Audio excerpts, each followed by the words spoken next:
Well, welcome back, everyone. I'm glad to see everyone's bright, smiley faces on our Wednesday afternoon. Everyone's surviving the week? Yeah? How's parking? Is it getting better? No, it's not going to get better, and it's likely to not get better for the rest of the semester, right? This is going to be our new reality on campus here, is working with the parking situation. Are you guys aware? Did I mention this to you guys? And I apologize if I've talked about this, about Moore Hall. Yeah, they're demolishing our science buildings right now, actually. They just started like last week, okay? Moore Hall was built in like the 60s, so it's due for a refresh. And they're getting a brand new building. I think the groundbreaking ceremony is like tomorrow or something like that. So they really are demolishing the entirety of Moore Hall. And in doing so, they've completely closed down one of the larger parking lots on campus, right? And it happens to be one of the staff parking lots, right? It's right behind the library, if you ever go back over there, right? Which is causing this massive parking problem on our campus right now. So endure, get here early. You know, I'm in the same situation because now that was the parking lot that I used to park in, right? And now it's always full, right? So please make sure you're giving yourself an appropriate amount of time to get here, to find parking, and to keep going. It's not going to get any better for like a couple years. It's actually probably more than likely going to get worse. So please, please, please plan ahead of time and make sure that you're not late to class. I don't want you to late for any of your classes, okay? And we're in that prime time slot right now for our classes here at SCC. Starting at right about 9 o'clock till about 3, our campus is packed, right? You start showing up after 3 or maybe even 4, parking's going to get better. But we're in prime time. This is when the bulk of the classes on campus happen. So I know it's tough. It's definitely not fun, but we'll try to get through as much as we can. How about your homework? Good. Anyone have any show-stopping problems with their assignment that they were unable to resolve? Not show-stopping, but I couldn't figure out how to apply materials to different pieces. Okay. To start coloring. Yeah, just start making them separate colors and stuff. Yeah, okay, no problem. We can go through that. Oh, yeah, I couldn't do the materials either. Okay. But then the rotation, like, in the interface kept messing up, and then the computer crashed like 20 minutes before this class. I quit. Yeah. Computer crashes happen, right? It happens when you, at the worst possible moment, your computer will crash. I can guarantee it. It has happened to me more times than I would like to admit. I really do believe at times that these computers are working against us, that they are in fact trying to screw over humanity, and that they've already figured out how to talk to one another, and they're plotting humanity's demise, just like the Matrix. I think it's happening, right? Anyways, so we can get through it, right? Your experience oftentimes will help you figure out the steps that you need to take in order to resolve some of those crashes and stop it from happening. Okay.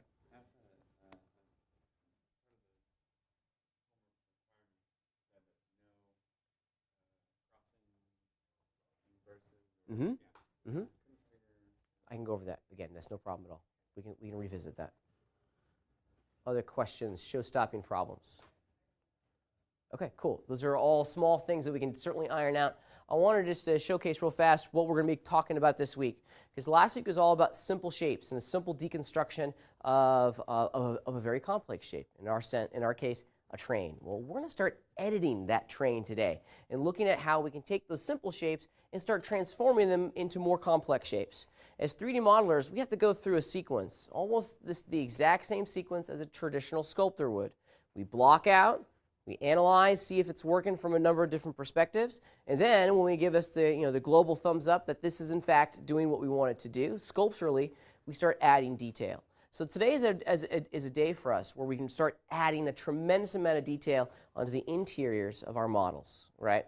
We always want to follow the sequence: shape deconstruction, block out, analysis, detail, right? We want to give ourselves some opportunities to change our minds, to make some sculptural changes before we're having to work with a zillion polygons. Because once you have a zillion polygons, and your ability to edit is going to be changed, right? Okay. So we have 2 small missions that we're going to be doing this week. We're going to continue working with our reference and following our standard modeling production practice, with the conclusion, with the creation of a coffee cup.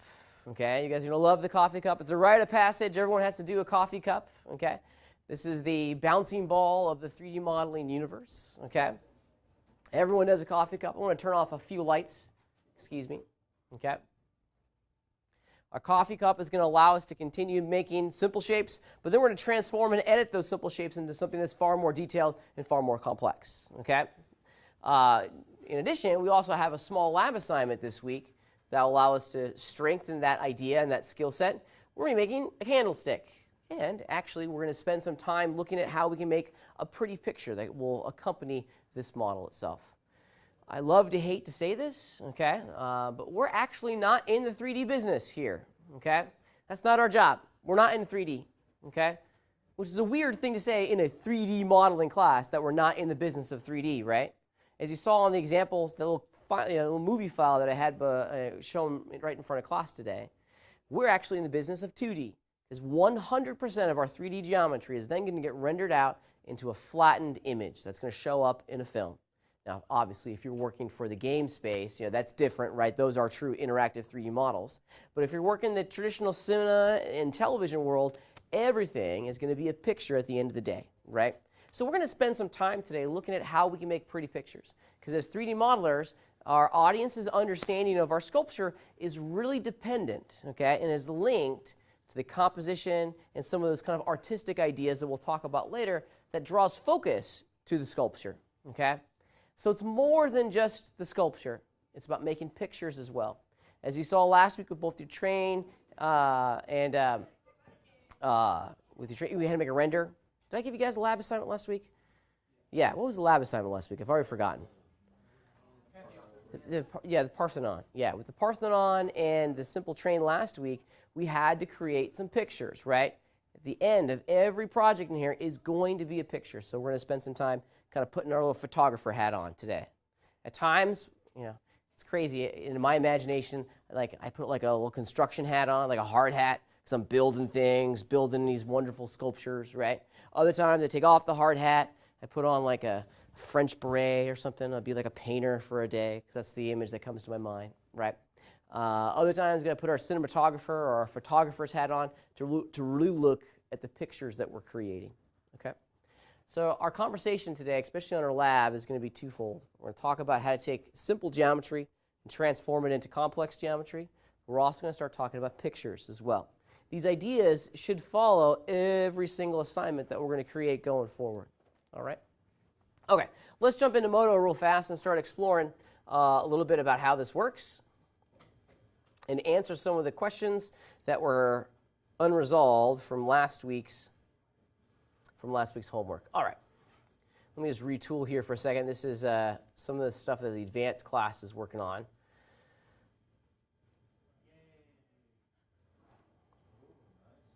Oh, thank you.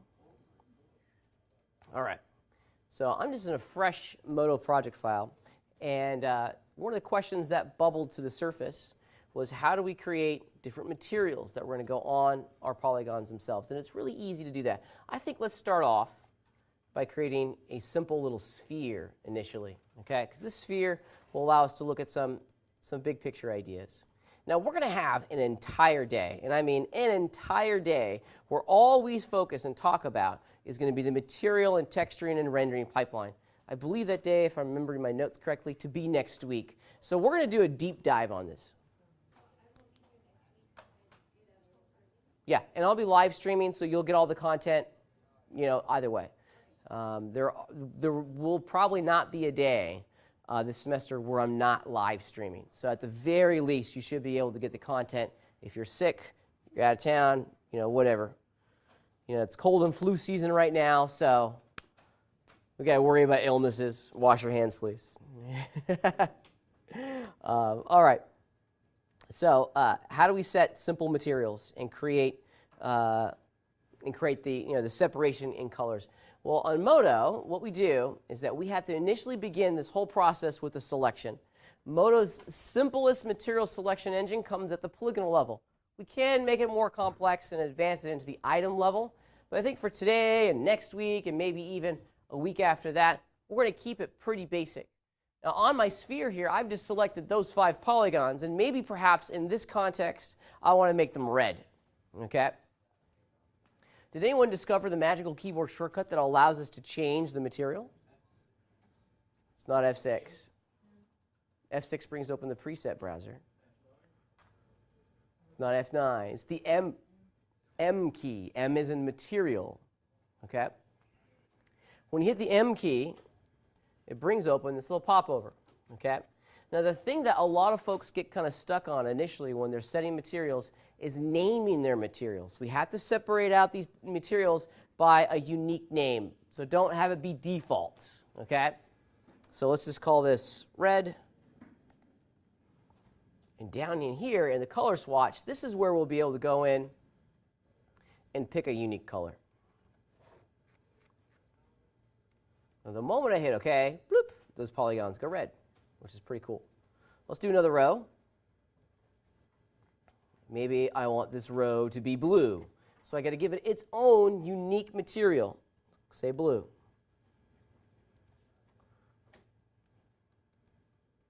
Make it blue. Yoink. There we go.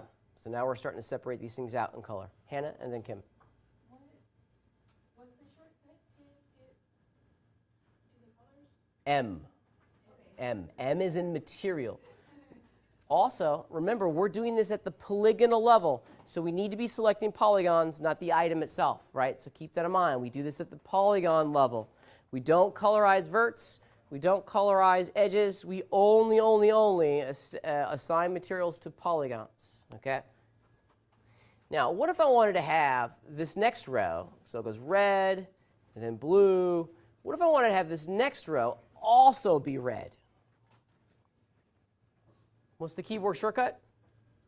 M. It's always going to be M, so it's a good one to commit to memory, okay? But now, do I need to go back in and create a new material called like red 2 and then make it red? What if I want it to be the exact same shade of red as the other row? Yeah, absolutely. We got it right. Jepson's got it right on the nail. Okay? This little pull-down menu right here will show all the materials that are currently active within inside of our scene. So we can recycle existing materials. They don't always have to be a new one. So let's choose red. See how it loads in all the properties, rock and roll. We'll hit OK, and that second row is now red. Okay? So the M key is going to be the driver of this entire material operation. Now, if you didn't colorize your train, don't freak out. You're not going to lose points by colorizing your train. Okay? Sometimes I try to push you guys a little bit further. Like I said, it's good that you struggle a little bit. Yeah? I'll be honest, the main problem I had was it wouldn't render the entire train. Neither with the same thing with the Parthenon. It wouldn't render the entire train. Okay. No Now, matter how much I zoomed out or anything, if I select all, it won't render it all. interesting. Okay. If you can bring it up on your screen, maybe it can help you out. As a small reminder, when it comes to rendering this stuff, it's best to do it inside the render layout. Okay? And, the developers down at the Foundry, they give us the ability to render right there in the modeling layout. But the render layout really does probably the best job of communicating the details of what our render is going to be. Okay?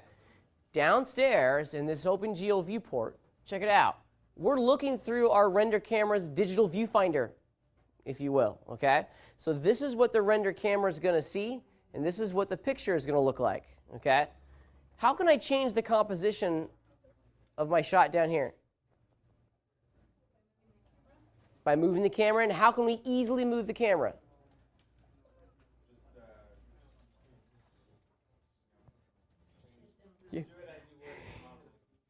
I like your hand gestures. You're absolutely right. You're absolutely right. It's if you use the same viewport navigation controls, it's going to move things around, which is kind of one of the things I like about working in Modo, is that we have one set of viewport navigation controls that then get applied to all the different viewports. So I'm holding down the Option key, and of course I can orbit and rotate around.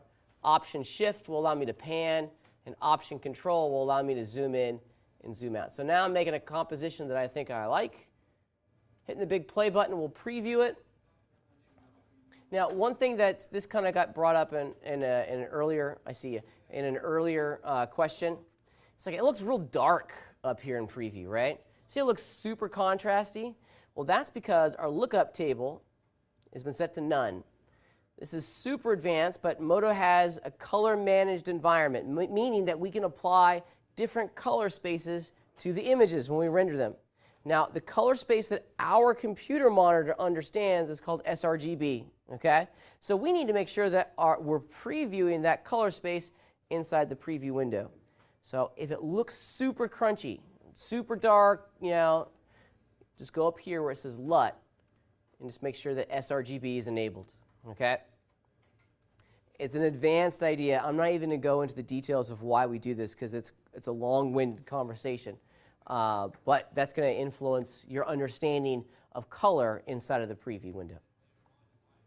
If you're working on the next Star Wars film, color management is actually a big deal, right? Okay. Yes, I'm sorry. Yeah. So my question was that when you do the selection to the parts that we want to have color, when it does the entire sphere, what is that? Yeah, okay. So if the entire sphere changes color, probably what happened is that we didn't change the name of our material. Okay? So it's all driven by localized selections. Okay? Hit the M key. Now, if you leave this at default, okay, and you change the color, let's just watch what happens. Let's put it to green. Everything goes green. Okay? We're going to go into the details of that next week because there's a method to the madness. That default material, well, simply it's this, okay? The default material is responsible for shading every polygon in our scene, right? And then we separate out special ones into their own material, okay? Yeah, so default does everything. Yeah. It's called the base material, and we'll see this in action next week when we dive into materials and textures and all that fun stuff, okay? If you want to take a look at it, right? If you want to start exploring the details of the shader tree in our rendering engine, the shading tab is going to start to expose all of the materials that are actually responsible for changing the colors of our polygons. So we figured out what's going on. I don't have the tab open. I don't know how to open the tab though. It's at the final render or something. So, okay, so you can't. Laptop and it doesn't show it on his laptop. Yeah, it just Okay. goes straight to the final render and just starts rendering right away. Did you just like try and left click it before trying to go into No, drop down I menu? just hit render. It doesn't have that little tab underneath. I think at some point, somehow, your render window has been maximized. Is there a way for you to either minimize it or move that application frame down? Because the render window is a floating window that sits on top of our application, right? I got it unminimized now. Okay. Or unmaximized. Yep. It still doesn't have that tab. That's what he's looking at right there. What do you mean that like all these rows up here? I'm at Okay. that right there. Got it. So this part of our interface is collapsible, okay? And I would imagine that you probably just clicked on that black bar. So if you click on it, see how it goes away? Yeah. If you put your cursor back on that black bar, bloop, it pops in. And that's where you put render. Yep. That's Yeah. what it was. Yep. That happens all the time. I had to submit Yeah. it with just like a zoomed in photo. I was like, I couldn't render it. I hear you. I hear you. Yeah. This is a good thing to remember. A lot of folks, they stumble upon this. Some people love having the tabs open while they work. I'm in that category, right? Some people hate it and they close it down. Over in the lab, the design lab, it's the wild, wild west, right? You never know who's going to change Moto before you, right? The settings are sticky, okay? They don't get reset when you close the application. So that's a good little interface thing that can cause some problems. I apologize. I didn't mean. Did I kick you? Okay, great. I thought I had kicked you. All right. Okay. Let's keep cruising, shall we? Now, as much as I love my green, red, and blue sphere, can I get a brown? Yeah, pick a block and put brown. But it turns black. I'm sorry. Can you say that again? I don't think I quite heard you. Brown. the color brown turns black in the render? Just on screen. Now, I think I think this is an important point to put out. This in here is not what your render is going to look like. Okay? Yeah. This is a preview. This is called an OpenGL environment. The OpenGL architecture is basically software code that allows us to preview and view three-dimensional shapes in real time. This is not what's going to be produced, right? Your render is never going to look like this, right? The render preview window and the render layout that's what, if I go back over into my render layout, whatever shows up here is what you're going to get, okay? Because up here in your preview window, now we're simulating and adding the influence of our lights, the camera effects, the influence of our environment on the local shading of our objects itself.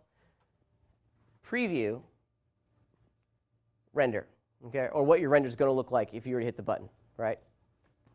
Interactive real-time manipulation of geometry. But the shading in the preview window is more representative of what the render is actually going to look like. To Kim's question, I've noticed that Moto does a really bad job of communicating dark shades. So it could just be an OpenGL thing. If you'll have to tweak the specific shade of brown in your preview window to get the result that you're after.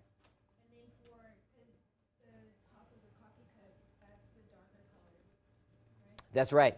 Yeah. Yeah, so that's the reason I was looking at what tones and colors. Okay.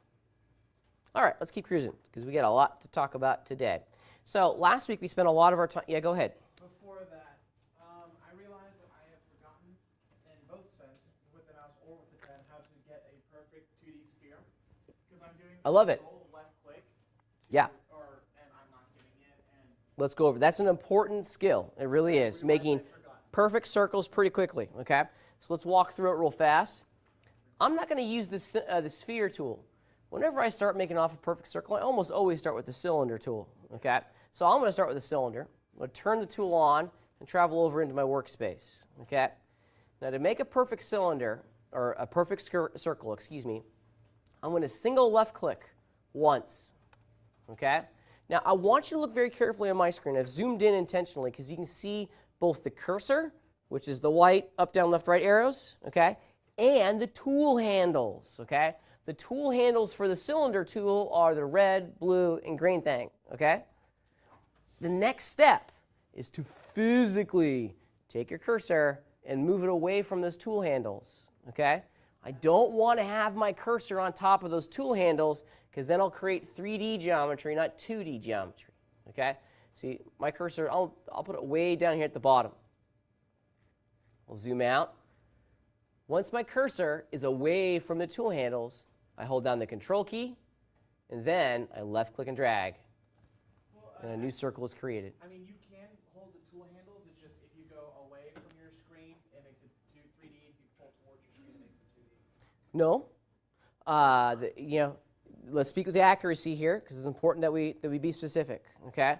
The location of your cursor in relationship to the tool handles is going to determine whether a 2D cylinder is created or a 3D cylinder is created. If your cursor, let's do it one more time. I'm going to click. Now, if your cursor is right on the center of your tool handles or even on any one of those arrows, okay? And if I was to hold down the Control key now and do it, okay, watch what happens. Well, I was zooming in and zooming out, which probably influenced it. Let's try this again. So I'm holding down the Control key. Yeah, and if I just left-click and drag, see how it makes a perfect cylinder? Okay? Well, I mean, like if you click and then click on the handles is what I meant, but maybe we're saying the same thing. Yeah. Point being, if you want a disk, a perfect circle like this, fire off the tool, left-click, move your cursor away from the tool handles, then hold down the Control key, then left-click and drag, okay? This is not like Adobe Illustrator, okay, or Photoshop, where you want to have the modifier keys pushed down as you're creating it. You hold it down after you click, yeah. Is this a good way to put a circle in your scene, or is it going to be something weird with like surfaces being doubled or?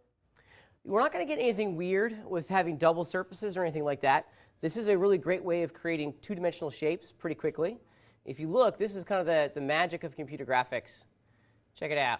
So I've made two perfect little circles. Now from this view, life is good. They're two-dimensional circles. But then I go around to the back, people start freaking out, right?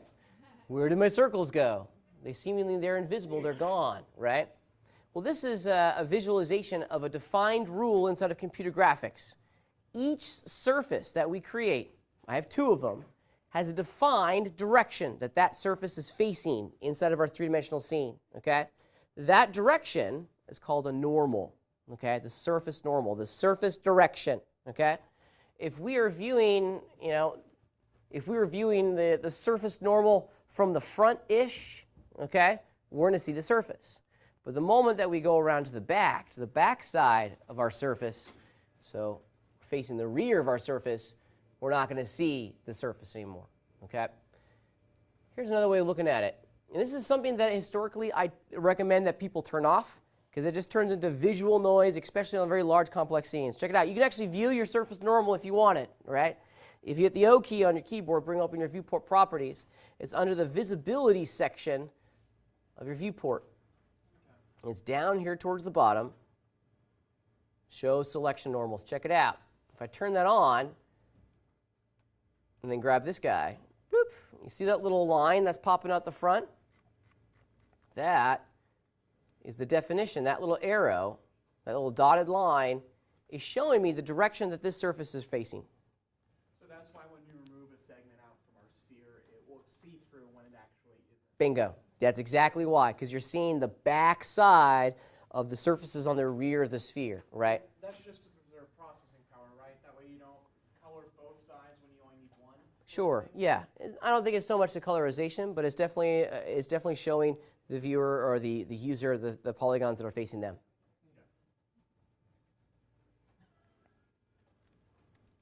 I saw a hand, and I want to make sure the questions are answered as we have them. No? Rock and roll. Okay.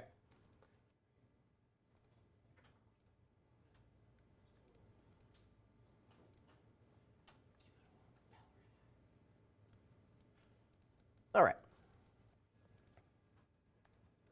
So let's get back to work here. All right. So let's start talking about how we're going to take these simple shapes and transform them into more complex shapes, okay? And there's really two tools that I want to spend our time looking at today. First and foremost, we're going to get the mega tool. The granddaddy of them all is called the bevel tool, okay? The bevel is our go-to edit tool. It's pretty fantastic. It's used all over the place. It's one of those tools that you're just going to use, okay? It's pretty cool. Once again, I'm going to start off just with a simple perfect circle like that. It's two-dimensional. It's sitting there right at the origin of my scene.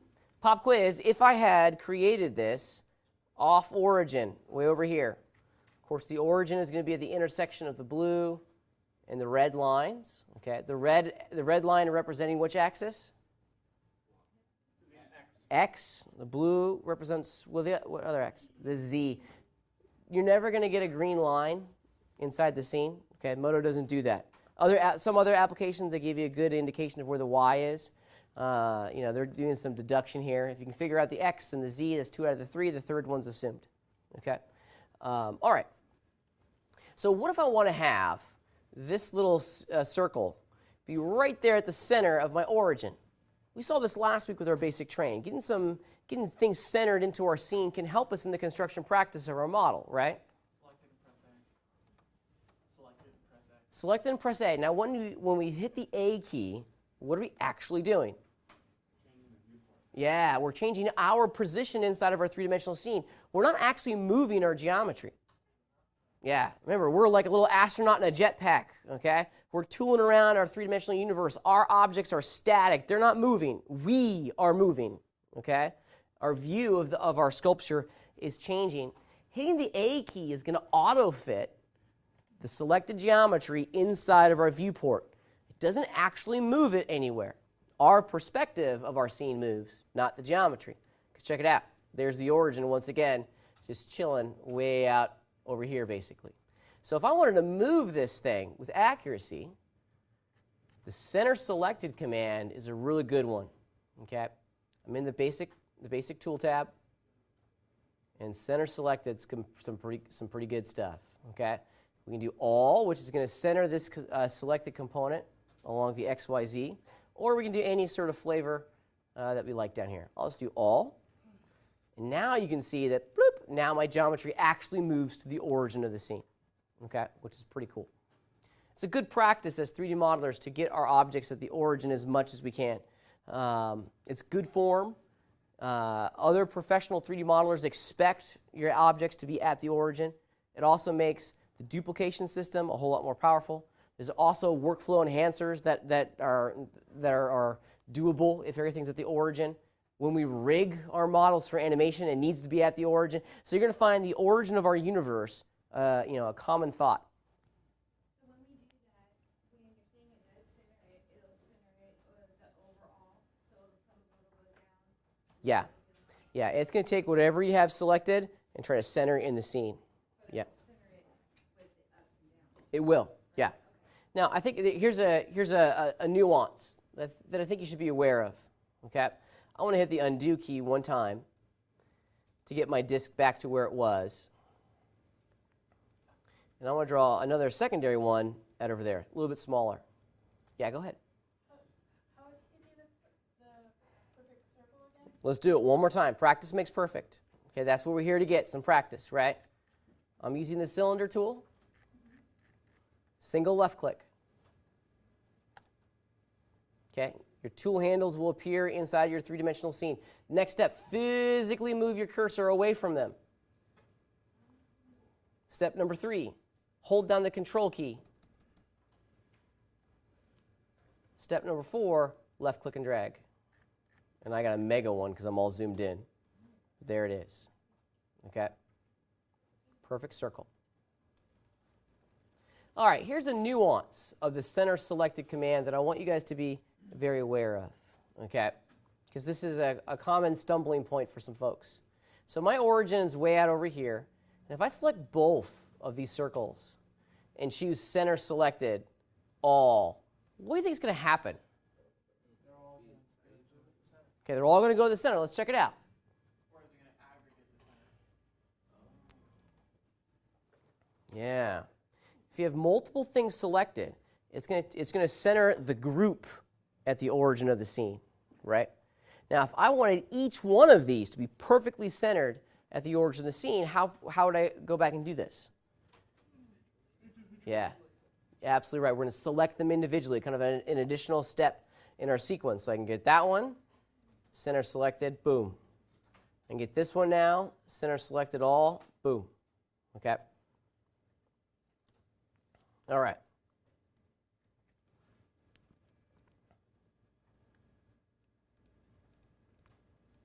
Okay, I'm just turning off the grid to make it a little bit easier to see. I know this projector, sometimes it makes it difficult. Okay, so here it is. Let's pretend that this is a component on our basic train. Okay, and I want to start going in and adding some more detail into this mix. Okay, now we have a couple tools that will allow us to do this very, very directly. First and foremost, if I want to edit just this one polygon, naturally I had to have that one polygon selected. Okay. So now that we're editing our shapes, this selection paradigm is really, really, really important. Okay? So I've selected the shape, and now I'm going to fire off probably the most important tool, most important modeling tool inside of the Modo tool set, and it's called Bevel. The Bevel tool is our granddaddy construction tool. It really is. It's quite cool, because it allows us to very quickly start adding a tremendous amount of interior detail on our shape with one tool. Okay, let's see how it works. Like all tools inside of Modo, the first thing that we got to do is that we got to activate the tool by clicking on it. Now the Bevel tool is immediately going to place tool handles inside of our geometry, and we have 2 of them. Okay, don't just start left clicking and dragging. Okay, just single left click and then be precise. Be disciplined and choose the handle that you want to do. Now, each one of these tool handles has a very defined function inside of our modeling tool set. Watch what happens to my shape when I pull up on the blue handle. what we're producing here is called the shift.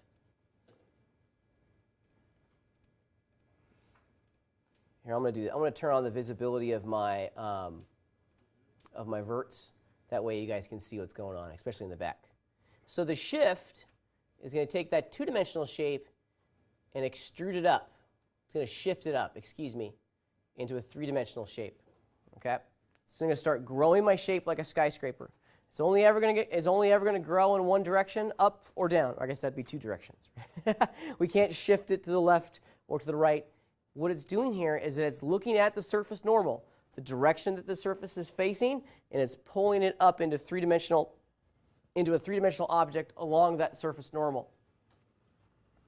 So that's what the blue handle does. It's just simply going to make it taller, okay, in 3D. Now the red handle is a little bit different. This is called the offset handle. The offset handle is going to scale that shape up and down. And now we can create kind of this cool taper effect. Okay? We can do two at once that we want, and a shift and an offset. Inset, excuse me, not offset, inset. I apologize for misspeaking. There we go. Okay? That's it. That's really, I know it's like, well, that's it? Yeah, that's really it. That's what the function of the tool handles are. But once we start adding this together into a sequence, this tool becomes a really powerful construction tool for us. Okay? Now, last week we saw this with our basic shape tools, and we're definitely going to see it at every single stage with the editing tools. Okay? I've used the tool to edit my simple circle into a really weird three-dimensional shape thing. Okay? I'm done with it. So what do I need to do? I'm done with the tool. What are we going to do next? Drop the tool. We're going to turn it off, right? I can't move on until I tell the system that I'm done. Okay? How do I drop the tool? Spacebar is a great way, and that's probably the way that I primarily do it. Just tap the spacebar, drops the tool. You get some good visual feedback instantaneously that the tool is no longer influencing our scene. First and foremost, the tool handles are gone. Yeah, all right? All of our tool options are gone. Yeah, another great visualization. In addition, the icon is no longer orange. So we get three things that scream at us that the tool is no longer influencing our shape. Now, where the bevel tool gets really powerful is when we start combining it into a whole sequence of steps. Check it out. I'm going to select that polygon once again. And this time, again, I'm going to fire off the bevel tool. Get those two familiar tool handles back. I'm going to drag it up. Okay? Now that simple circle has turned into this really cool capsule looking thing, right?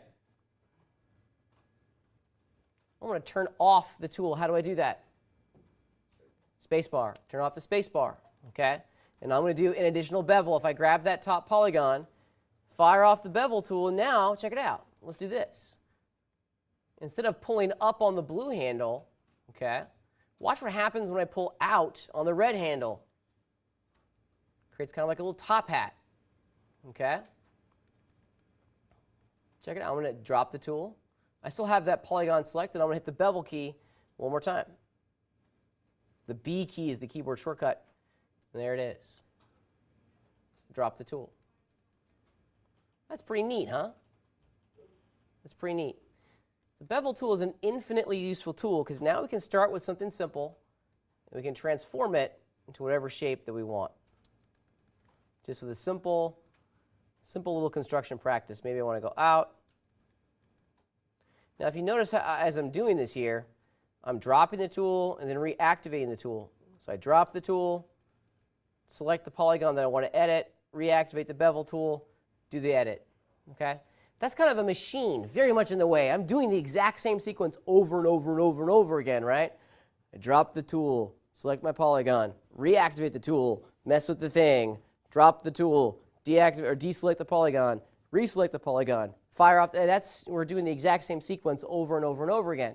The guys and gals down at the Foundry have done us an excellent service, and they've given us a great keyboard shortcut that will allow us to reapply an active tool to an existing selection.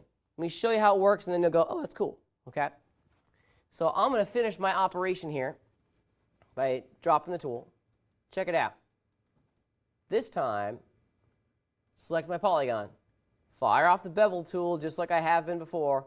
And I'm going to do a little bit of an inset and a little bit of a shift to create that small taper up. But I want to continue growing this shape into whatever it is that I want. I'm not going to drop the tool, though. Check it out. If I want to reapply the bevel tool and kind of repeat this sequence again, I'm going to hold down the Shift key. Okay? Hold down the Shift key, and I'm going to click somewhere. Doesn't matter where. Shift, my cursor's up here, click. Now on the surface, it doesn't look like anything has happened, right? However, if we pull up on our blue arrow, whoop, we've reapplied the tool. So now, check it out. I'm going to go Shift, click, can pull in, Shift, click, pull down, Shift, click, pull in, Shift, click, pull up. I never had to drop the tool. I just reapplied it to the current selection and allowed me to kind of repeat that command over and over and over again to allow me to very quickly flesh out that shape. Everyone play around with this for a second. Get your hands dirty with it, okay? Explore exactly how the bevel tool is going to influence your geometry and get comfortable with this shift-click reapplication of the tool, okay? This is kind of one of those things that you got to start building some muscle memory. Let's just take 5 minutes and do it now, okay? Don't worry, I'll wait. I'll help you out, okay? Ready, set, go.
It's in the upper right-hand corner of your computer screen. It should say student number 2.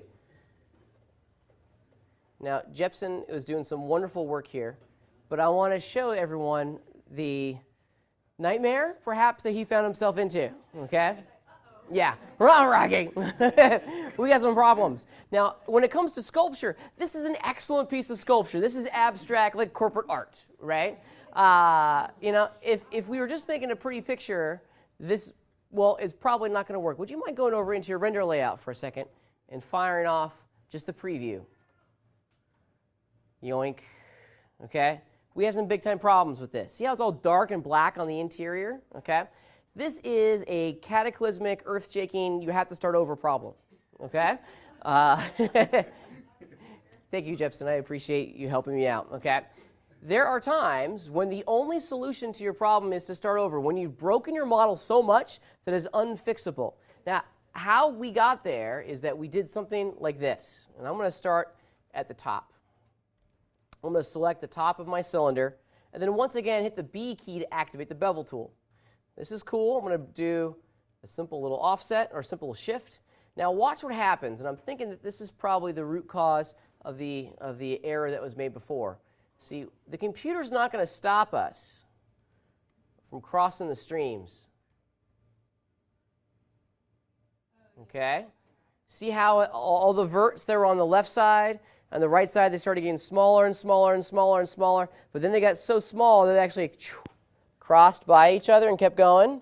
The computer's never going to stop you from making this problem, okay? And this turns into a huge, and I mean a huge problem, as we saw before, okay? And I think this is probably the root cause of Jepson's problem, okay? Don't cross the streams, okay? It's, as Egon would say in the Ghostbusters, it is bad. Right? It is bad, bad, bad, because fixing this problem is almost darn near impossible at this point. You have to delete the geometry and rebuild that shape, okay? Yeah, you know, in all honesty, sometimes you have to make a wrong shape to understand that it's wrong, and then you got to go back in time. Command-Z is going to be your friend. How do you make the dots around the object? Yeah, great question. So what I'm doing here is that I've turned on the visibility of all of my vertices. It's a viewport property. I do it just so you guys can see it, especially the folks in the back. If you hit the O key, you can find this option under the Active Meshes section of your viewport properties. And I've turned on Show Vertices in Component Modes. And then to make it easier for Isaac, I've turned on Independent Point Size so that they're really big. Okay? In Component Modes, yep. But you also can do in vertex mode or never. Explore it, see what it does, see how it's different. Okay. So you got to be careful with the bevel tool. Okay. It's a grand construction tool, it really is, but it can cause some big time problems if you're not careful with it. Other things that you need to be very mindful of, and I'm just going to hit undo a couple stages, go back in time, is that the bevel tool is a super tool. It's going to edit our geometry based on whatever's selected. Now, we've been working with polygons, right? Now, what would happen if we were to go in and work on edges? Let's find out. Good question, right? I'm going to go over into my edge selection state. Hitting the space bar will allow me to cycle through, or I can simply just click on the button. Did anyone stumble upon the keyboard shortcuts for these selection states? 1, 2, 3. Those are good ones to commit to memory, okay? Hitting the 2 key will go into edge mode. And now, check it out. I'm going to do it down here. I can select a single edge, but generally speaking, we don't want to bevel a single edge, and I'll show you why here in a second, okay? Here's a cool trick. I'm going to select what's called a loop, an edge loop. Now, a loop comes in 2 flavors. We have poly loops and we have edge loops. I'll start off with a visualization of a poly loop just so you can see it, right? A loop is basically a row of geometry that wraps all the way around the model, then connects back onto itself, okay? Look at this guy. I got this front face selected, and that polygon is connected to that polygon, which is connected to that polygon. And if we follow this selection system, it goes all the way around the mesh and connects back onto itself. That's a loop, okay? Loops come in 2 flavors. Poly loops, but also edge loops. So there's that edge, okay? It's selected to that guy, who's selected to that guy, and if we keep going down this circle, or around this circle, eventually we'll get back onto itself. How is Okay. it you're doing that? Up arrow. Up arrow is going to grow your selection by one polygon or one edge at a time. So I've selected the entire loop. Here's a good keyboard shortcut for selecting edge loops. This is something that you can only do in edges. It will not work in polys, okay? Simply double click and it will select the entire edge loop for you, okay? So with that selection in tow, watch what happens now when I fire off the bevel tool. Same keyboard shortcut, same icon in the interface, right? We have one super tool that's going to change its behavior based off what's selected, okay? I'm going to fire off the B key on my keyboard, and now I get these tool handles, these two tool handles, excuse me. I want to focus your attention almost exclusively on the first one, the blue one. Generally speaking, please ignore the red one. This is for custom situations. I think for the most part, it's going to cloud our models, okay? But check it out. If you grab the, I'm zoomed in. If you grab the blue one, watch what happens to that edge. It actually makes a bevel, right? Where it's rounding out, changing the transition between two existing planes, okay? With a round level of 0, we create what's called a chamfer. It's a linear transition between the other two faces surrounding the edge loop, okay? So we're transitioning between the angle of this poly loop and the angle of that top guy up there, okay? Before I drop the tool, check this out. When we're beveling edges, this round level in our tool properties is really important. When it's at 0, linear chamfer, okay? However, if we increase this round level while the tool is still active, watch what happens to the quality of my edge bevel. Yeah. Now we're making a radius, okay? You can see that radius come into play, you know, from this view, okay? And we're actually doing a defined distance.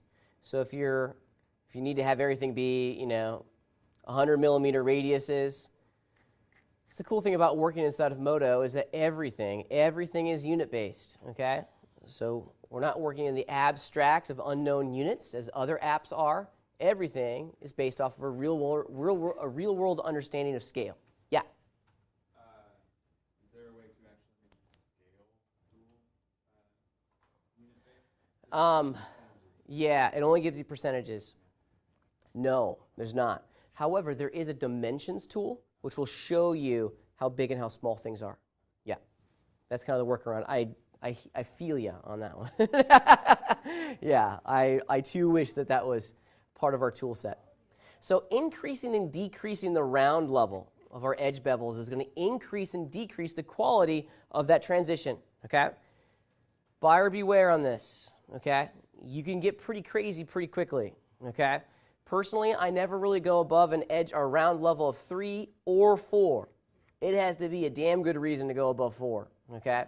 Because the higher the round level, the more geometry you are creating in a small area, and there will become a point where you don't really get a good appreciation of the value that additional the value of that additional geometry is giving you on your model, okay? So be strategic with it, okay? Don't just put a whole bunch of edge loops in there because you think it looks cool, okay? I literally had a student, this was a number of years ago, that came over. She flagged me down. She says, Pat, Modo keeps crashing. And I went, okay, there's always a reason for a crash. Maybe we can figure out what's going on. So I said, walk me through why Modo's crashing, right? And so she came over and she was doing an edge bevel operation. And it turned out she was putting this round level to like 300, right? And Modo went, I can't do this, and it crashed every single time. So be mindful of this. Be mindful of this, okay? Keep it low. Keep it low. Personally, honestly, I know it never go above 3 or 4, okay? All right. Let's put this back to 3, and we'll run our way. Drop the tool, and that's what we get, okay? One of the other great things about working with edge bevels is that we can do edge bevels to multiple transitions or multiple edge loops simultaneously, okay?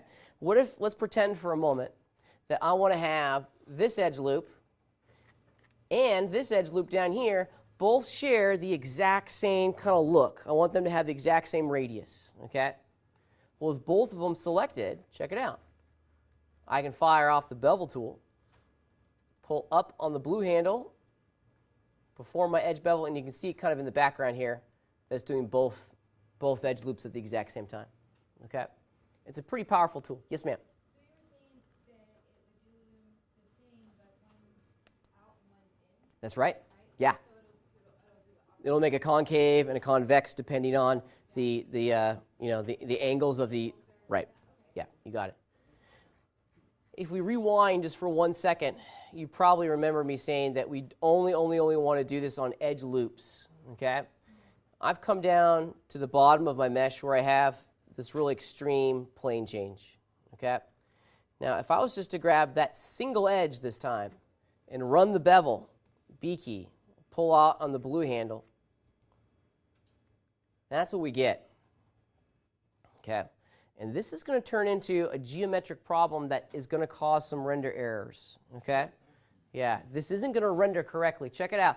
Yeah, it's rounding over that one transition, but in order to normalize all of those faces, look, it's creating some really ugly geometry down here, okay? I know it's kind of hard to see into new eyes. It may be unnoticeable, but if you look very, very carefully, check it out. You see how right here, the shading of that shape just looks weird? It's kind of like dark in the corner, then there's a weird line down here, a gradient, and then it gets a different shade here. We're seeing it to another certain degree here. It's darker in this corner, very small gradient, and then it goes into another shade of gray. This is the computer telling you, I don't know how to draw this shape, so I'm guessing, okay? No, seriously, it does not understand what shape this is, so it's doing its best to figure out how to make the light interact with that surface, okay? Yeah, exactly, right. So when we start seeing this on our mesh, this is a pause, kind of rewind, you reevaluate how you've gotten here, and maybe figure out a new solution. Let's go over to the render layout real fast and see what that looks like up here, because these are going to produce some ugly bits. Yeah, look, it's not even rendering it correctly at all. Okay, yeah, look at that. That's just pretty poor. Okay. So our responsible as 3D modelers to ensure that we're creating geometry that is renderable. Yeah. Just drag the edge and flatten it? No, you can't.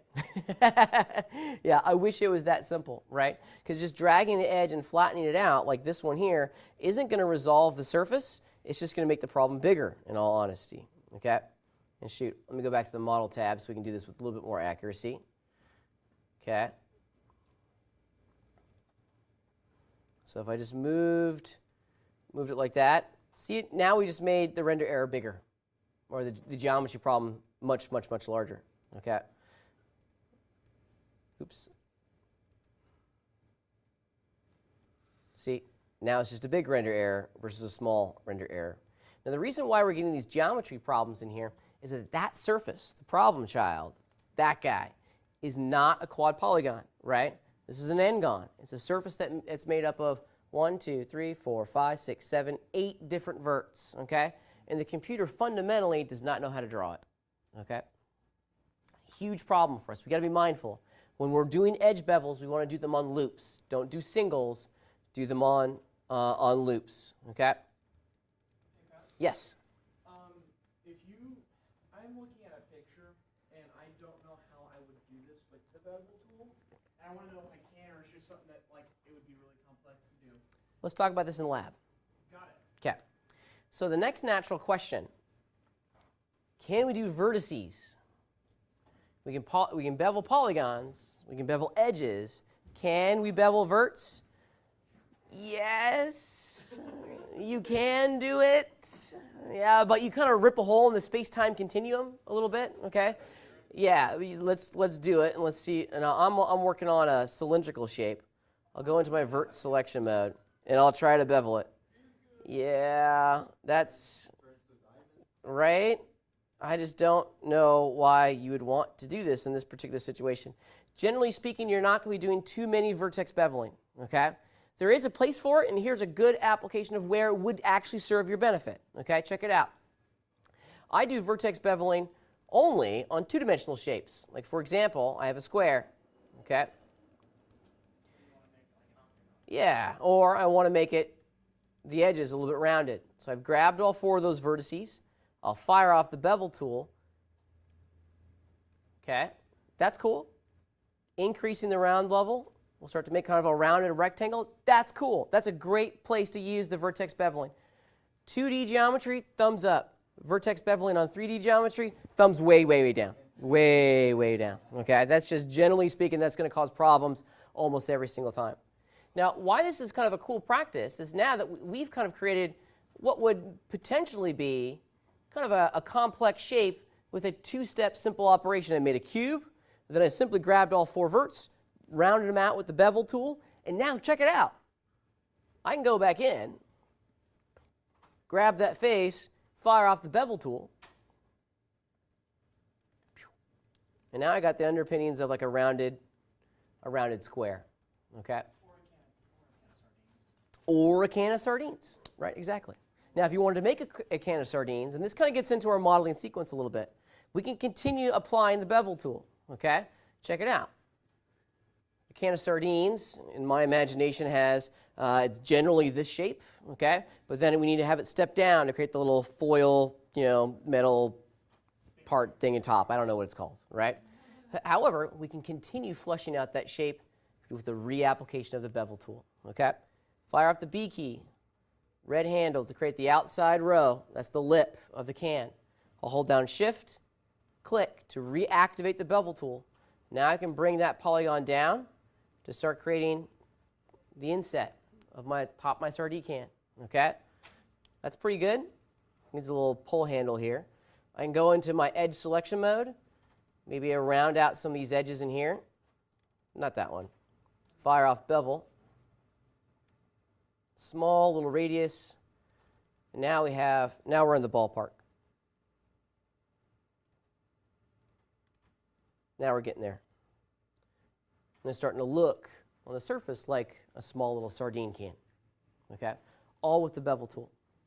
Now the bevel tool has one final pitfall, and this is a good introduction to the next tool, which is called the extrude tool. Some of you guys probably found this as you're working with the bevel tool. You can see it cleanly on both of the shapes that I've made. If I cruise around down to the bottom of my sardine can, what am I going to find? Emptiness, right? And this is the product of the bevel tool. The bevel is never going to fill in the bottom of our shape. It's going to leave it open. It's going to leave it empty, okay? Keep that in mind. Here, actually, let me show you a nice comparison. I'm going to go back in time a couple steps. Hit undo now. There we go. Okay.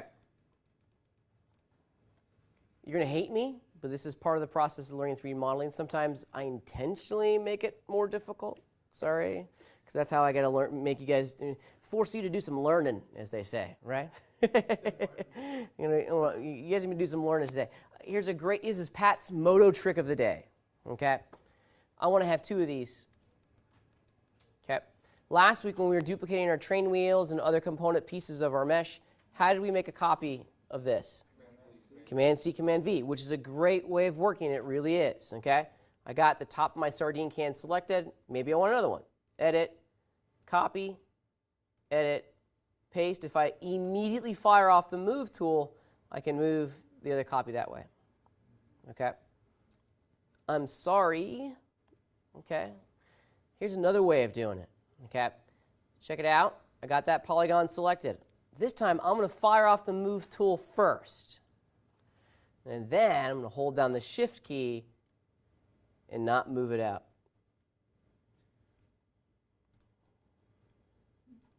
Oh, maybe it's only in item mode. No, I thought it was in component modes as well. Hold on a sec. Maybe they've made a change and I'm not aware of this. There used to be a way. It's Control-Shift, thank you. They made a change to it. It's Control-Shift. It used to be just the Shift key, okay?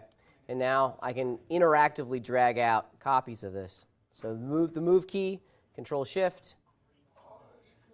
Yeah, I know, I'm sorry. I'm sorry. I gotta force you to learn it. You know, I gotta force you to learn the importance of copy paste, and then we're gonna make it awesome, right? This would have been amazing to know last week. I know. That's what I said. Right. That's what I said. Okay. So I want to show you something here real fast. Okay. I'm gonna get rid of 2 of those copies. This one, the one on the left, this is gonna be my bevel. Okay. I'm gonna simply select it, bevel it up. You saw below, it's gonna make an opening at the bottom. It's gonna be hollow. Now, there's another tool in here that's really quite useful that we use often. It's called the extrude tool, okay? If you're coming from a different 3D package, the extrude tool is one that you see all over the place. It's kind of like one of the original 3D tools, if you will. It's kind of like the common denominator between all. You can do extrusions in Photoshop, of all places, right? And to this day, I still don't get why they have 3D tools in Photoshop, right? Yeah, I just don't get it. You know, my office used to be in the cosmetology building over there, right, before it turned into the makerspace. And all the GCOM professors, we had offices right next to each other. And Don Button, whom I get along with very well, he, at the time, was teaching all the Photoshop classes. And he came racing into my office, Pat, look at this. I can do extrusions in 3D. And I went, that's cool, man. I've been doing that for like 20 years. You know? It's like for us 3D guys, this is not anything new. I'm sorry. Anyways, okay. So this is it, the extrude tool. Now the extrude tool is very similar to the bevel tool, but it's not as powerful. It's kind of a one-trick pony. The extrude tool's sole function is to take a 2-dimensional shape, like my sardine can, and make it into a 3D version of that shape. Check it out. It's pretty easy to see how it works. Once again, it's going to start with the selection, so I want to make sure I got the right sardine can selection selected. And then I'm going to fire off the extrude tool, which is way over here. Now, unlike the bevel tool, we need to click inside the viewport to apply the tool. Once you click, you get your tool handles, okay? And we can start growing this shape along the X, Y, and Z axes. I'm just going to move it up along on its Y, along its local Y axis. Okay? Now, on the surface, it seems like it's done something identical to that of the bevel tool. However, the extruded shape is going to fill in the bottom. Okay? Okay? Bevel, extrude. The extrude tool, all it does is grow it into a 3-dimensional shape, but it's going to close the bottom. Yes, sir? Question? No? You good? All right. So keep that in mind. One of the things that I've noticed some problems that people run into when working with the extrusion tool is that, let me just fire it off here real fast. Okay. When you click, notice that you're extruding along all 3 axes simultaneously. Be disciplined. If you only want it to grow vertically, just grab this first arrow. Don't click in the middle. Okay? Yeah, when you click in the middle, you can do all 3. Yeah, which is trippy and weird, but now you're creating an uncontrolled model. I don't know specifically which axes I'm extruding this thing along, which is going to make it a very difficult model for me to continue to work on, okay? As 3D modelers, we need to be kind of like control freaks with our geometry, okay? Only you can prevent forest fires, okay? Right? Yeah. This public service message is brought to you by Smokey the Bear. Okay. A bunch of people doing 3D modeling on a computer. Now we even know what a forest is. Wrong crowd. I understand that. Okay. However, if you went oops, if you clicked in the center and you only want to extrude it along a single axis, you get these options before the tool is deactivated. Okay. So you can very quickly go, I didn't want to extrude it along the x-axis. I only wanted to make it taller, and now we're up and running, okay? You can have this level of control before you drop the tool, okay? Which is pretty rad. So that's the bevel and the extrude tool. They are infinitely useful. You're going to find yourself using these tools all the time. Let's localize it a little bit, and I'm going to make your homework a whole lot easier all of a sudden, okay? Well, I'm going to make last week's homework a whole lot easier all of a sudden, okay? So if you haven't done the train model, you just got a gift, right? You just got a big gift. Check this out. Let's go re-download some of the assets that we used for our train model last week. I'm going to simply delete all this, my doohickey, all right? Okay. I love when the revelations happen before I I even say anything. Just That, creating circles and then select them all, then extrude them all. yeah, let's check it out. Yeah. Yeah. I should just start selecting more buttons and just playing with them. That's an excellent way to learn. It really is.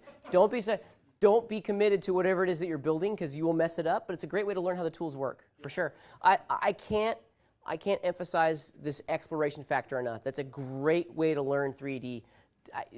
Just to kind of monkey around a little bit. That's fine. It really is. It really is. Type the complete works of Shakespeare if you give us enough time. Yeah. Okay. Let me show you something here real fast. Okay. So here's the backdrop image that we used for our train model last week, this guy. I want to go back over into Modo. Does anyone remember the type of item that I initially need to create for my backdrop item? I just said it 3 times. A backdrop item. I need to make a backdrop item, right? That's the container for pictures inside of our viewport. Where do I go to make this backdrop item? Add item on the right. Bingo, the item list. And there's an option up here at the top called Add Item. Click on the disclosure arrow, and it's this one right here. FYI, just so you're in the loop, whatever shows up first is the most recently created item from the list. Okay? Backdrop item is always going to be the number in the number 2 slot. All right, so this is going to be a train front. I'm not going to do all of this. Actually, it's not the front. This is train side. Okay? And with my backdrop item selected, I can go down here to my backdrop item properties and load in the picture. Okay? This is called the clip browser. I want to add a clip, load image. Notice that I'm not doing new image. I'm loading an existing image. Okay? I'll find where I saved it, which happens to be on my desktop, and then boof, there it is. Okay? Now, last week during our homework, we spent some time orienting this backdrop item to our 3-dimensional scene. How did we do this? And most importantly, why did we do this? Yeah. We centered it, selected, and we clicked flip until we got it facing the Z positive. And we did that because if we load up a random file, we always wanted to be oriented towards Z positive because it's the universal standard Of what? of all 3D modelers. Let's get a little bit more specific. You're right.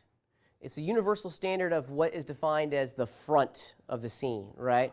We want the front of the model facing the front of our scene, right? This is the front over here, the cattle guard, and that's actually what it is, which I think is really kind of weird. It's a cattle pusher, which is weird, right? Yeah. Yeah, well, when you're a train and you're a 2,000-ton train, a cattle is going to be, the train isn't even going to move. The cow is going to, unfortunately, meet its maker. But that's what that is, which I always find morbid and weird, that they had to push cows off the railroad tracks. And for the snow as well. Anyways, okay, so this is the front part of the picture.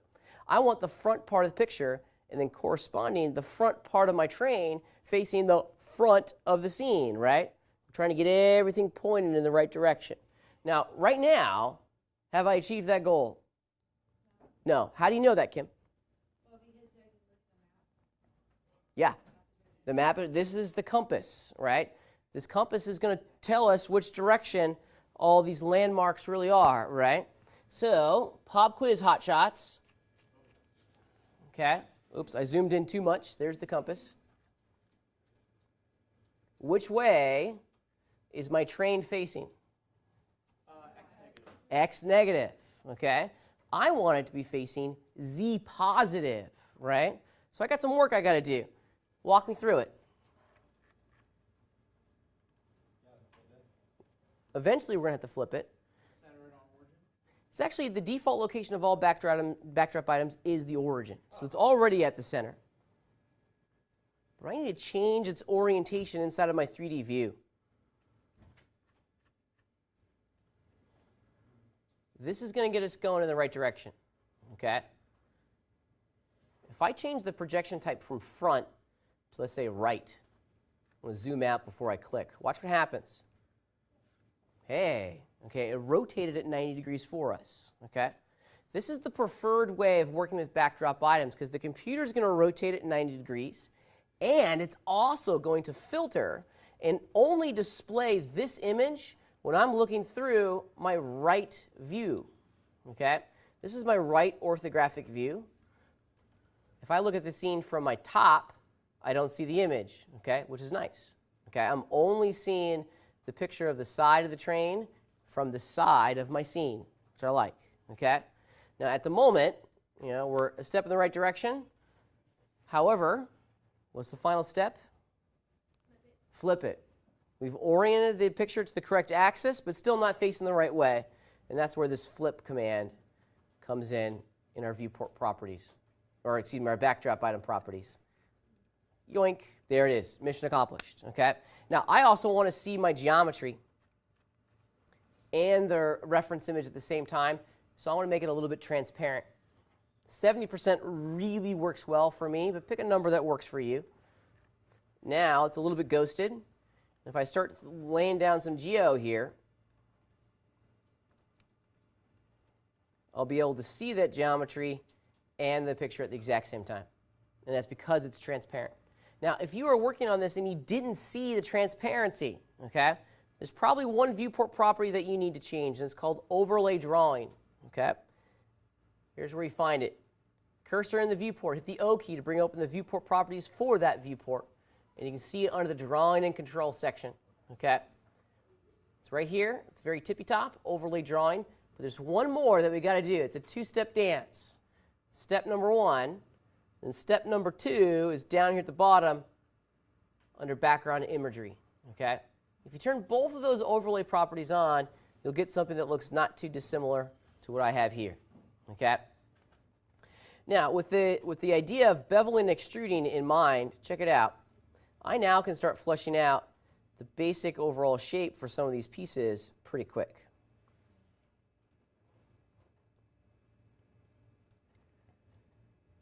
Okay, there we go. Okay, so Control Shift, draw out another one. I know I'm doing this in a hurry, so it's not going to be perfect. Okay. Okay. So there's a two-dimensional representation of my wheels. I'm going to pull them out ever so slightly, just to get them away from the origin. Now, with the power of the extrude tool in tow here, okay, notice that I got all 4 of them selected. If I want all 4 of them to be the exact same width, check it out. The extrude tool will allow me to do that. Because once I click, I get the viewport, and do all 4 of them at the exact same time. Okay? That's pretty cool. Now, for stuff like this, check it out. And we'll do the back, just so you guys can, a little bit easier to see. Okay? Drop the tool. There's a two-dimensional shape. I don't know how big that needs to be. That was weird. Wait. That was an awesome train whistle. There are no train tracks around here other than the light rail. Was it a truck? Okay, good. Wow. That was... What is going on? So we don't always have to use the totality of our shape tools to create three-dimensional shapes. Okay? I started with a two-dimensional shape that I extruded into 3D. Okay? Now, for objects like this, the windows, this is where it gets really fun, right? Check it out.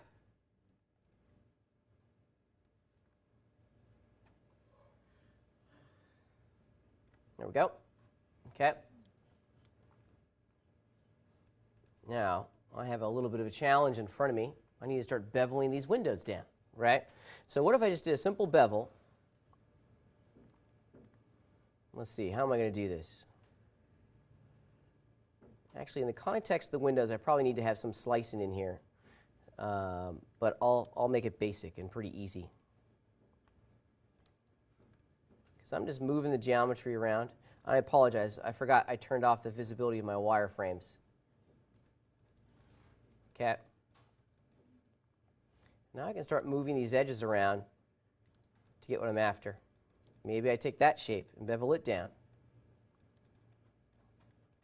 Okay. It's not a good shape at the moment because we haven't gone into slicing yet, but this is the idea behind it. We take a square and we can now start slicing it into a whole series of smaller shapes. Okay.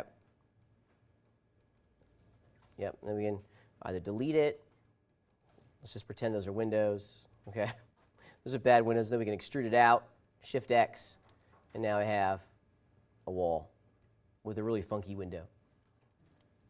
However, I could fix that just by going in and moving the verts around. I'm going to go back in time.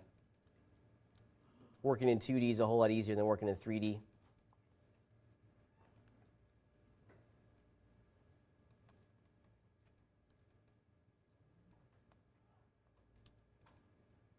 Get this one first. Oops, excuse me. Butterfingers.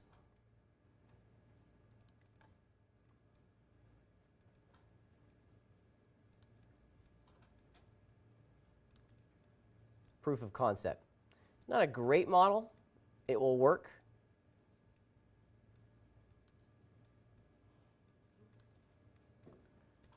Not next week, but the week after, we'll talk a lot about slicing, which is really an opportunity for us to go in and start adding custom edges and custom places. But proof of concept, okay, that does it. There's a wall. That's like an asset that you'd see in a game, highly triangulated, excuse me. There it is. Start with a cube, and then we can use the bevel tools and just moving these components around to give us some fun, complex shapes. Okay? Pretty cool, huh? And then we do that 8 million times, and we'll create a high-resolution mesh that's photoreal. Okay, questions on how to work with the bevel tool? Yes, ma'am? This isn't for the bevel tool, but how do you add a new mesh? When you delete your mesh? Okay, so like you've deleted this entire thing. Yeah. Yeah. So you've accidentally gone, I can't do it. I don't even know how to do it, keyboard shortcut wise. Oh, there's a popover, that's why. So you've really just deleted the mesh on accident. No, I did it on purpose. I wanted to know, like, what is it going to do? Yeah, well, the mesh item is the container for all your geometry. So if it goes, your model goes as well. Okay, so if you have a mesh you created, and then that window pops up after you say, okay, I want to delete it, but not the actual mesh layer itself, how do we lock that to where it doesn't delete when we're deleting the actual items we're making? So great question. So the question is, how can I lock my mesh so I don't accidentally delete it at any time? Yeah. That's really the question, right? Yeah. Yeah. If you right-click on any item in the item list, right-click down at the bottom, there's lock and unlock. And that will prevent, well, will it prevent you from deleting it? Let's see, I don't know. Yeah, it'll stop you from deleting it. Okay, but the items are able to. Yeah, so this is at the item level. We lock at the item level. Yeah, And then we go into items and then we're able to delete those individually? if you wanted. Okay. Well, if you lock it, so I'm hitting the backspace and delete keys right now, and it's not doing anything because I locked it. If I unlock it, now I can go in, hit the delete keys, and say, are you sure this is the only mesh item in your scene? Yeah, and then when you try to make another shape, you just have to add a new mesh. Yeah, you always have to have a mesh in order to make geometry. If you don't have a little blue cube icon in your list, and notice that, check it out, all of my shape creation tools are grayed out. Yeah. Yeah, Yeah, that's so you gotta have a mesh item. Mesh. Once that's in there, then all of our tools come back. I always think of these mesh items like containers for our geometry. yeah. So we usually will only have one? No, not usually. You can have a lot, and you'll probably, in large scenes, you'll have, well, I guess there is no limit, but there's hundreds upon hundreds. Yeah. And that could be the self-container for that particular portion that you're making, and then you can make a different section? Or- Absolutely. I don't think I have a project file with me that illustrates that idea. Okay. Well, no, I do. I have my thumb drive here. Let me show you. I think I talked about this last week. Yeah. Let's find a one that I know has a lot of items in it that's not intense. Well, the train. Let's just do the train real fast since we're talking about trains. Okay, now if you look at my train, okay, those are all the different mesh items that I'm using just to make the locomotive, okay? And then if you want to have your, I got a coal car with a whole series of items and stuff. This doesn't include any of the, this doesn't include the rig. I have this all rigged out so that when I move this big circle, all the pistons move, the wheels move, it follows the track. It's pretty sweet. But I don't have it in this particular project file that I have with me. So the number of items in your scene can get quite complex quite quickly, okay? Yeah, and that's okay.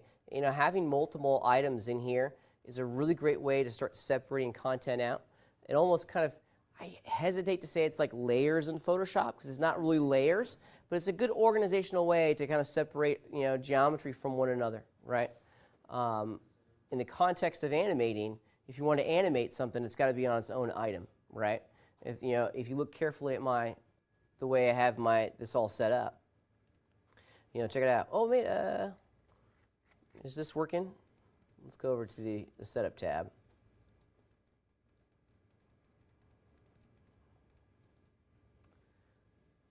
Yeah, there we go.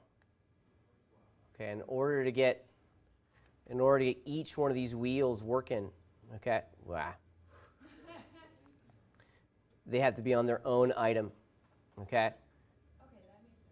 Yeah, so in the context of animation, separating things out is really important. Okay. Yeah. If you're not going to animate it, then it's just organizational. Okay. Yeah. Then we can do that to the library to like create our own.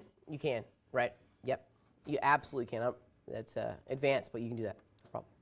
All right, I've been going for a couple hours. I tell you what, let's just take a small, like little 10-minute break, and then we'll get going and start talking about our lab. Sound good? All right, let's take a break.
All right, so for our homework assignment, for our lab assignment this week, we're going to apply this idea of the bevel tool and starting with a simple shape and then transforming it into a more complex shape through this candlestick lab, okay?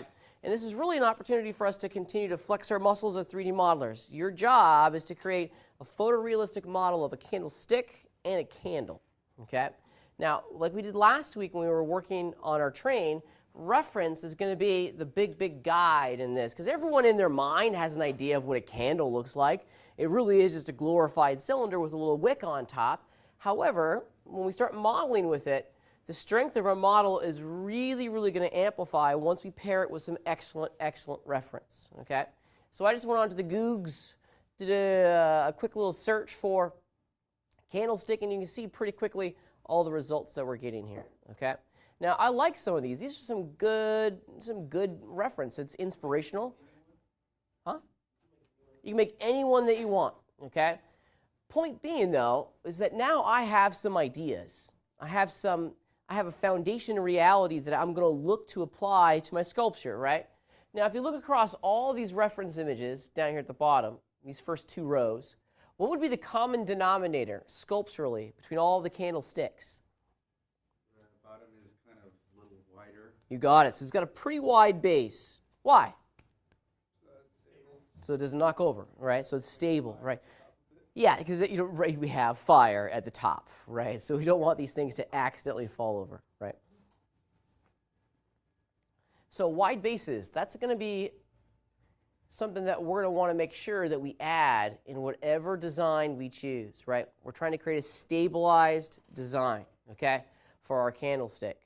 Now the other ones, and I'm going to look at this one right here, brings to the surface a really important point for us. Yeah, that's a nice picture, okay? Clearly the focal point of this render is the candlestick, of this picture is the candlestick. Now it has other things in here that are helping us understand the purpose and the role of this object inside of the scene itself, right? Believe it or not, it's the other things that help give context to the focal point. If you were to take away the table, the windows, the curtains in the background, this really cool high back chair with a pillow on it, right? Now this is like, is it a candlestick or is it like a cool laser bolt thing, laser gun on the front of a spaceship? We don't know, right? It's the other items inside the scene that give it context, right? That really start to help the audience understand what in the world it is that we're looking at. And this is the important part. How big it is, okay? How big it is. The scale of the focal point of our render is established by the visual relationship to the other assets in the scene itself, right? This is one of the big problems that we have in 3D is that if we're just looking at our object inside the viewport, we lose a good understanding of scale, visual scale of how big or how small this thing is, right? And this is a big time challenge. I wish I hadn't zoomed it, I wish I hadn't closed my train model.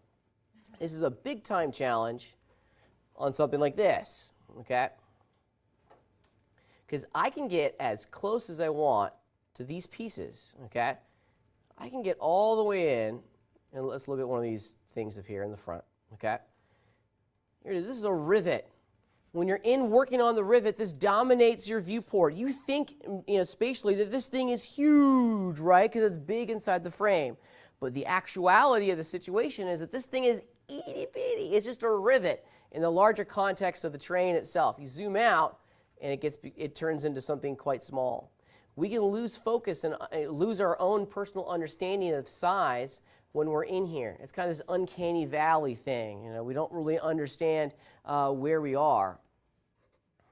We help our audience understand the size, scale, and proportion of all these elements by giving them other assets inside the scene that they know, that they can understand. A ground plane, a tabletop, a bookcase, something like that goes a long way in helping our audience very quickly understand the context of the image that we're creating. Okay? So I want you guys to start creating simple little scenes here. Make a table, right? What basic simple shape is a table? A circle or a rectangle. That's pretty easy. We can do that, right? Do you see the entirety of the table here in this picture? No. Do we need to make like the legs and the chairs, the tables? No. If you don't see it, you don't see it. You know, we don't make more than what the render is going to see because that's a monumental waste of time. It really is, okay? We're not trying to recreate the entirety of the scene. We're trying to create an illusion of a scene, okay? You'll see this again. I don't think I have my treasure chest model with me, but I made this really cool beach scene, but I only modeled what the render camera could see. If you look on the boundaries, my model is teeny, or my beach scene is teeny tiny. I didn't make like an entire island for a treasure chest. I made a small little portion of a beach, and I added elements within inside the frame to make it a pretty cool picture. Okay, so we're only going to model, like if I was modeling this scene, you know, there's a window here, but if I don't see this large wall, I'm not going to model it, right? I'm only going to model the window. I don't need to model the curtain rod, right? Because we don't see the curtain rod in the scene itself, in the picture.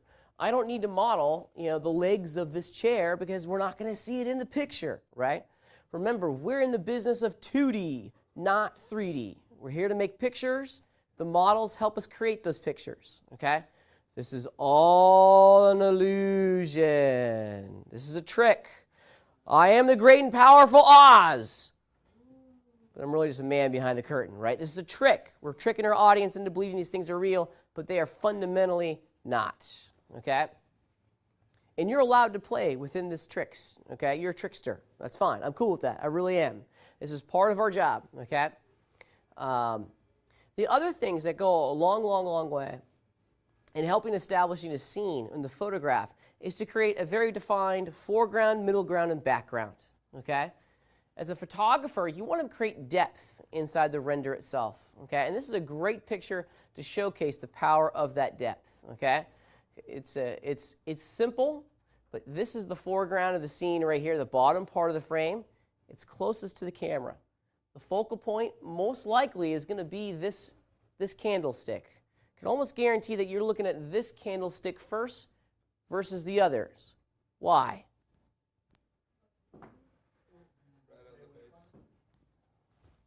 This one. You probably started here. For most folks, this is going to be the focal point. Why, Hannah? Because it's right when you first look at it. That's what draws your eye. Plus, it has. But why does it draw your eye? That's what we're doing. Ish, Brianna. Rule of thirds, right? And let's kind of just talk about this a little bit here. Let's go back over to Moto, okay? And since I have my train up, let's just turn it on. Okay. Here's a frame, okay? We want to start, you know, the good old Greeks, the Greek culture, they created all things awesome in our world, right? I love their food, love their music, love their art, love their science. It's awesome, right? All things Greek are pretty rad. If it wasn't for them, we would not be able to stand on the artistic foundation that we stand on today. And they figured out the human eye is preconditioned to look at certain spots within inside the frame. It's called the rule of thirds. It's also called the golden mean, or the golden section, depending on who you talk about it. But really, it's a rule. It's a general guideline that helps us divide our picture into thirds, both horizontally and vertically within inside the frame. So imagine these big quadrants, and I wish I could draw on my screen to kind of show you this. We want to put the focal point in those quadrants. Here, maybe I'll just draw it on the board real fast. Kim, would you mind hitting the lights for me real quick? That way, at the very least, you can see it. Wow, look at this. This is all my animation class stuff. Oh, the bouncy ball. The bouncy ball, that's right. Okay. So for our composition here, this is the picture.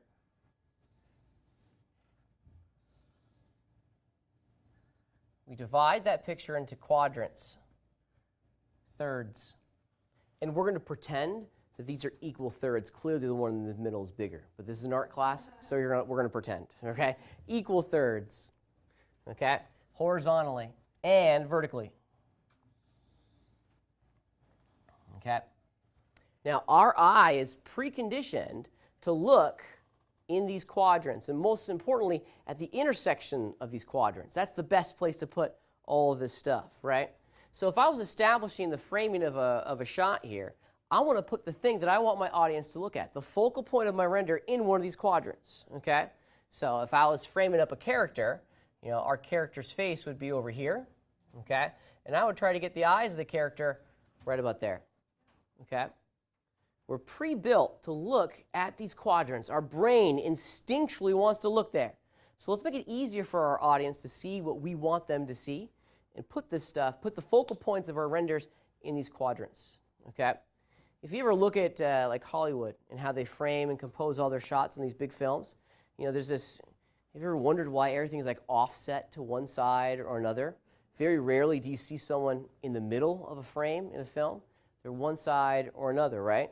By offsetting them, we're putting them where our brain naturally wants to see stuff. But the happy accident that follows is that we get a tremendous amount of negative space on this side of the frame, okay? When we have a negative space right next to an area that's got some content, we create tension within the frame. And our subconscious starts here and then quickly goes over there, okay? It happens in like a nanosecond. It's pretty amazing to see it happen. We start in the negative space because it's empty, then our brain goes here. Okay? The contrast in the volumes creates tension within the frame and it attracts focus. Okay? Heaven forbid we create these wonderful images and our audience is looking at the wrong thing, right? We create this wonderful 3D model of the train and they're looking at the plant in the corner, right? That's mission failure. We need to ensure that we're crafting and composing a shot that puts the focal point in these quadrants. Yeah.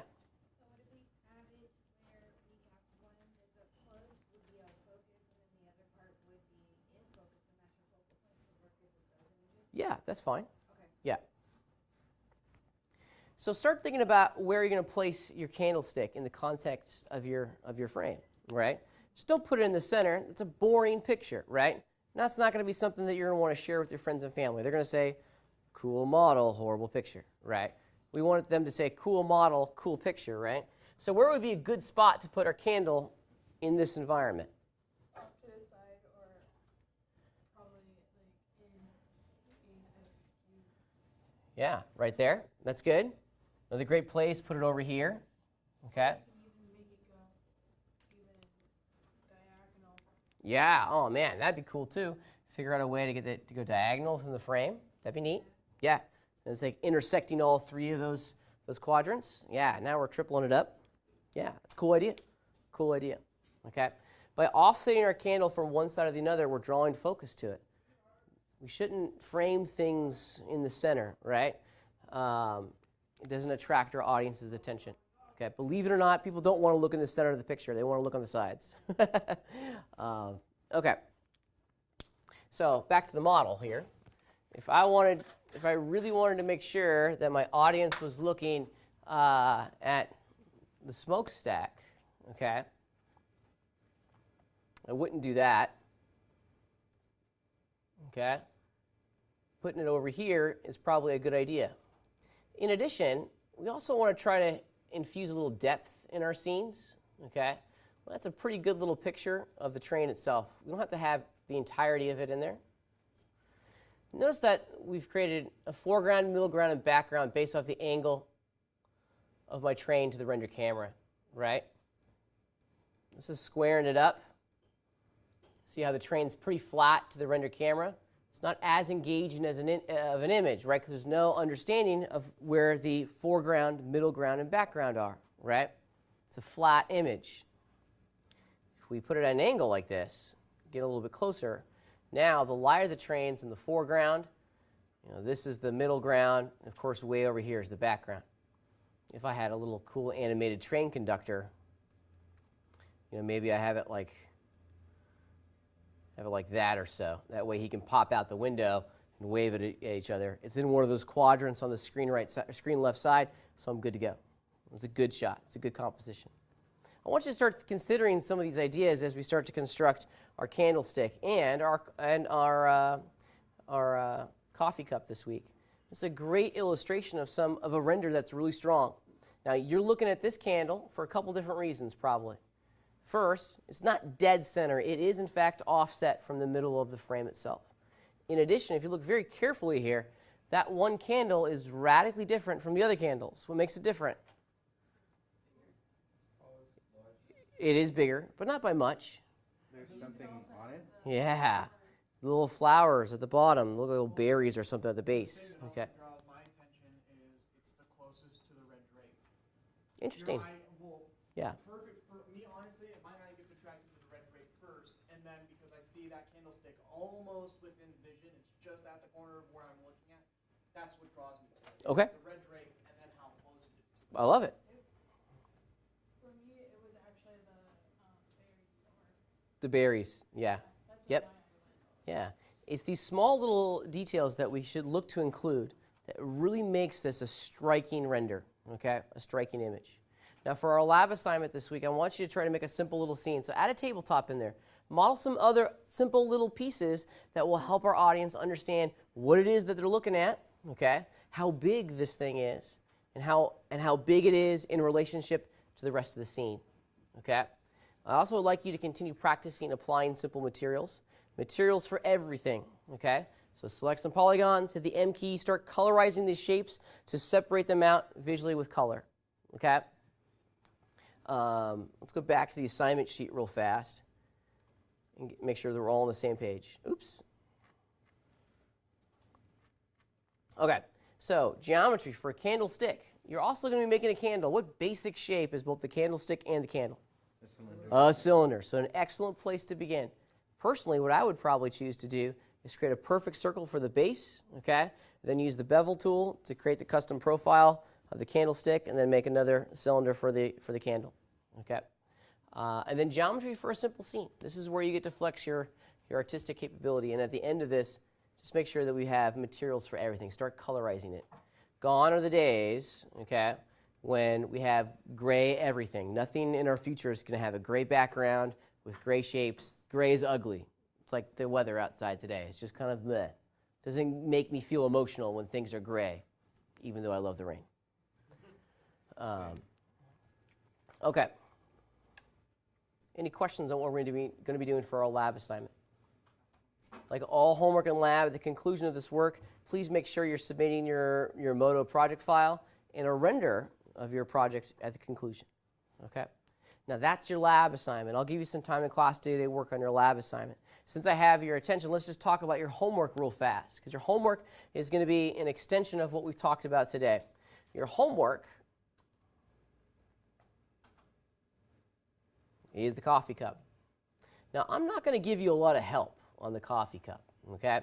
It's now your turn to start making all of this. However, I've helped you out a little bit, okay? Check it out. There's two resources down here that I would highly, highly, highly encourage you to use in the creation of your coffee cup, okay? This one's the backdrop image, so you're going to want to load this into Moto much like you loaded in the backdrop image of your train, okay? I've also provided you with some reference images. Good 3D modelers always use reference. So if we take a look at the reference that I provided you, it shouldn't come as a surprise, okay? They're just pictures of a coffee cup, okay?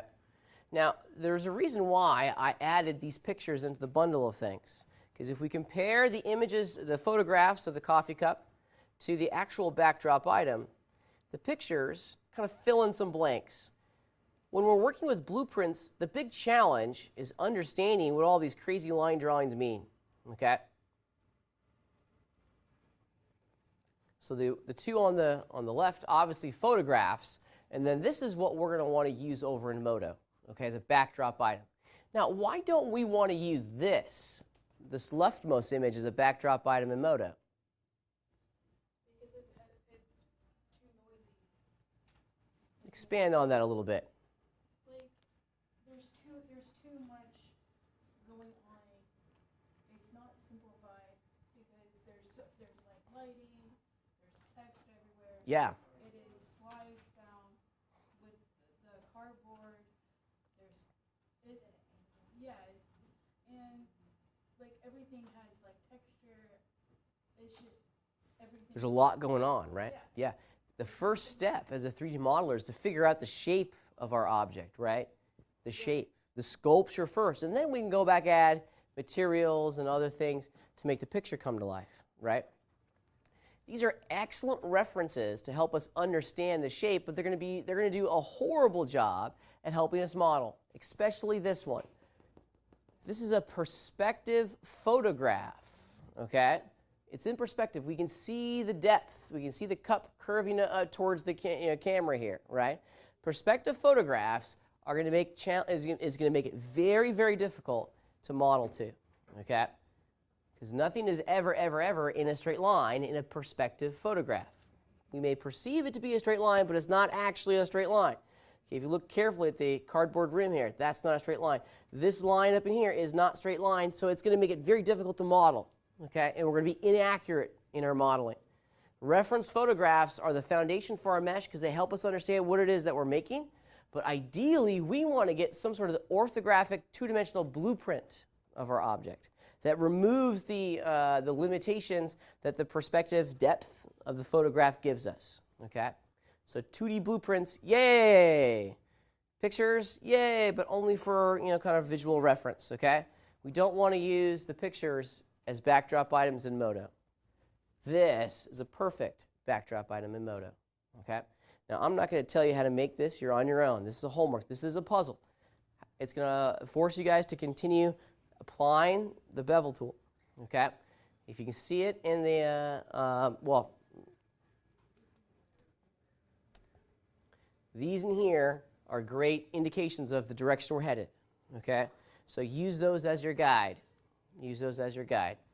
That's what I'm trying to get you guys to build. There's basically 3 parts to this, okay? There's the cup, the sleeve, and the lid. The bevel tool. It's a mega tool. It's one that we use all the time. So when we do a new file and it just keeps doing the layers for our sides, is that just doing it for in that actual assignment, or is it actually opening up a new window for you? Because all I did was go to the file and new. So you have multiple project files open at the same time? Yeah, okay. Let me... Yep, I like it. No, so they are separate, unique project files. They're not referenced. They don't talk to each other. I have something very similar going on in my Modo right now. Well, let's do it. So if I have both my train model, and then I have a new model, okay, that's going to have that cylinder in it, okay? These are unreferenced. They don't talk to each other. They both show up in one item list, okay? Notice, though, with 2 project files open, the one that's in bold is the one that you're currently active on, okay? You can, move things in between these project files, but they are separate, unique project files. Okay. Yep.